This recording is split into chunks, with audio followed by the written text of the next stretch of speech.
Bonsoir à tous et bienvenue dans cette nouvelle vidéo fantasmagorique. Une nouvelle vidéo qui est encore une fois un débat. Alors, les débats, moi j'aime bien les faire et vous me rendez plutôt bien. Et j'ai décidé aujourd'hui de choisir un sujet un petit peu atypique, un petit peu étrange, que je trouve très intéressant, mais qui bien sûr va moins faire ébouillanter les esprits savants de One Piece et va moins faire jaser toute la sphère intellectuelle de One Piece. Et ce débat, c'est la place de la robotique et du robot, en règle générale, dans One Piece. Bien sûr, il n'y a pas une grande place du robot, il n'est pas question d'éthique robotique, je sais pas, de transhumanisme, etc., etc. Non, de voir comment le robot s'intègre à l'univers de One Piece. Et déjà, je vais partir d'un truc, une petite précision. Je vais appeler ici tout ce qui est cyborg, mecha, pacifista, implant mécanique, tout ça. Je vais appeler ça du robot, de la robotique, voilà. C'est pour simplifier, la vidéo. Alors, les robots dans One Piece, on en a vu plein, on en a vu plusieurs fois, sur plusieurs îles, partout, bref. Et un truc qui est important de voir, c'est que les personnages entre guillemets, découvrent jamais les robots. C'est pas genre, ah mais qu'est-ce que c'est que ça? Waouh, c'est incroyable. Non, ils font, ah direct c'est un robot. Donc les robots sont pleinement intégrés dans l'univers de One Piece. Dans le sens où les personnages les connaissent. Mais ça veut pas dire que c'est entre guillemets logique, on va voir ça après. Donc, première fois qu'on voit un robot, c'est Franky le cyborg. Ensuite, l'arc suivant, on voit Kuma, Bartholomew Kuma, un autre cyborg d'une autre espèce entre guillemets de cyborg, les pacifistas, qui sont au service de la marine. Donc déjà, on trouve des robots un peu partout. Ensuite, la deuxième fois qu'on voit entre guillemets un vrai robot, qu'on le voit concrètement, c'est le Franky Shogun, son mecha, qui développe après l'ellipse de 2 ans et son séjour sur l'île de Balmigoa, je crois, et qui est un assemblage des différents véhicules qu'il a créés dans ses docks. Et voilà, c'est à peu près les seules fois où on se concentre vraiment sur l'aspect robotique d'un personnage ou de quelque chose.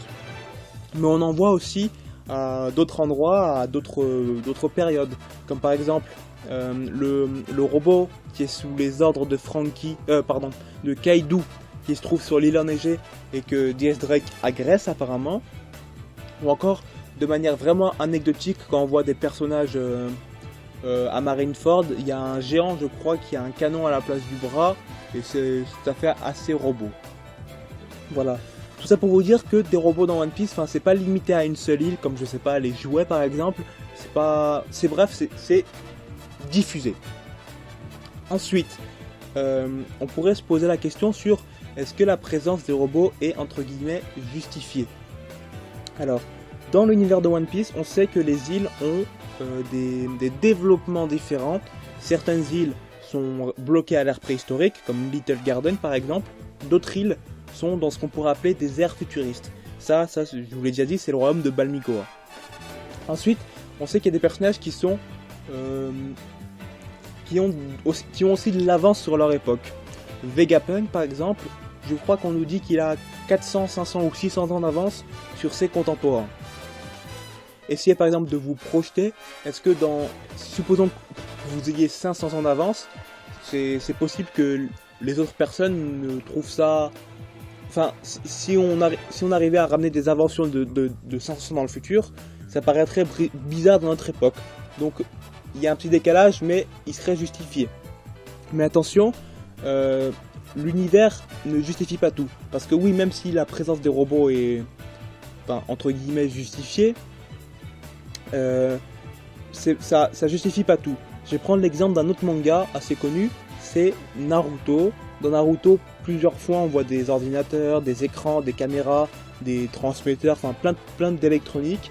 Et moi, je trouve ça crée un décalage avec moi. Ça crée un décalage, je trouve, avec le manga. Pourquoi? Parce que même si le manga de Naruto ne se base pas sur la vraie époque féodale japonaise, donc il n'y a pas vraiment d'anachronisme, je trouve ça trop en décalage vu que dans Naruto on se concentre vraiment sur, comment dire, sur l'aspect à l'ancienne. Les ennemis se battent avec des kunai, avec des rouleaux, avec des techniques secrètes, tout ça. Et je trouve ça en décalage. Pourquoi n'utilisez pas vous votre technologie pour vous battre, par exemple? Et ça c'est dommage. Ensuite,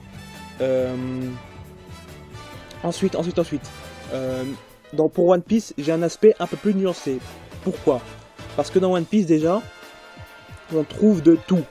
On trouve de tout, il y a des géants, il y a des nains, il y a des, je sais pas, il y a des mecs avec 2 articulations dans les bras, il y a des poissons chats géants, enfin bref, il y a de tout dans One Piece.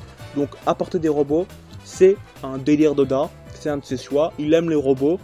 Preuve en est, quand un robot apparaît dans One Piece, bah, tous les personnages masculins sont émerveillés, donc comme des enfants, comme lui qui est un grand enfant. Donc c'est un choix d'auteur. C'est un choix d'auteur, tout simplement. Mais là où là où ça me posait pas vraiment de problème avant, ça m'a surtout posé un problème avec justement le Franky Shogun, je vous en parlais tout à l'heure. Je trouve que c'est trop en décalage. Oda, il a voulu faire un vrai robot pour Franky, parce que rappelez-vous sur Thriller Bark, quand ils se battent contre Oz, à un moment ils font aussi une transformation en robot avec Zoro en jambe droite, Sanji en jambe gauche, Usopp en bras et Chopper en cerveau.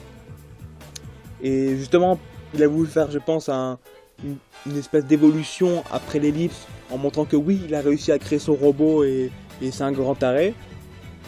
Mais je trouve qu'il a été trop extravagant, peut-être dans le design et les pouvoirs de ce robot. Enfin, je sais pas, il y a quelque chose moi, quand je vois le robot, je me dis, ah, peut-être ça fait un peu trop. Et pourtant, j'adore l'extravagance de One Piece, je sais pas, j'adore les Newcomer Island, j'adore je sais pas, j'aime tout One Piece, mais je sais pas, le Franky Shogun, ça crée un décalage avec moi. Dites-moi dans les commentaires ce que vous pensez du Franky Shogun. C'est vrai qu'il fallait que l'aspect soit assez humoristique pour coller un peu à Franky. Et puis même, le robot est justifié. Enfin, on connaît un petit peu son fonctionnement. On sait qu'il y a des métaux qui permettent de retenir la mémoire des formes, tout ça. C'est expliqué quand il nous montre le robot. Mais je sais pas. Peut-être que c'est arrivé un peu trop vite. Ou peut-être, comme j'ai dit tout à l'heure, tout simplement c'est le design. Peut-être que une armure de corps comme dans quoi, comme par exemple. Je crois le jeu vidéo Titanfall explore ça, enfin une espèce d'exosquelette serait mieux collé, ça aurait fait plus crédible dans l'univers de One Piece. Là, je sais pas. Je trouve ça trop bizarre par rapport à ce que j'ai vu avant. D'autant plus que Franky, avant c'était un cyborg. Enfin, son aspect cyborg, il était développé, mais c'était pas trop abusé. Il pouvait faire des trucs assez hors du commun, balancer son poing comme un fulgure au poing, lâcher des flammes, tout ça. Mais là, je sais pas, franchement. Dites-moi dans les commentaires. Pour conclure, la présence du robot ne me gêne pas dans One Piece, mais il faut pas que ça aille trop loin. J'ai pas envie, par exemple, que dans, je sais pas, dans 50 tomes, ça devienne des combats comme dans Gurren Lagann où les robots sont hyper géants, tout ça. Je veux pas trop qu'Oda s'engouffre dans ça, mais je pense pas qu'il ira plus loin parce que, bon, Franky il a quand même développé un truc assez puissant, assez développé, et Vegapunk aussi avec les pacifistas. Donc ça m'étonnerait que ça aille plus loin. Donc voilà, c'est une vidéo assez courte, je vous l'ai dit, j'ai pas vraiment dit grand chose, mais j'espère que ça vous plaira. C'est un sujet intéressant, j'espère que vous en traiterez avec moi dans les commentaires, peut-être que je n'ai pas tout dit, peut-être que vous releverez des points intéressants. Et donc voilà, on se retrouve donc pour une prochaine vidéo, salut!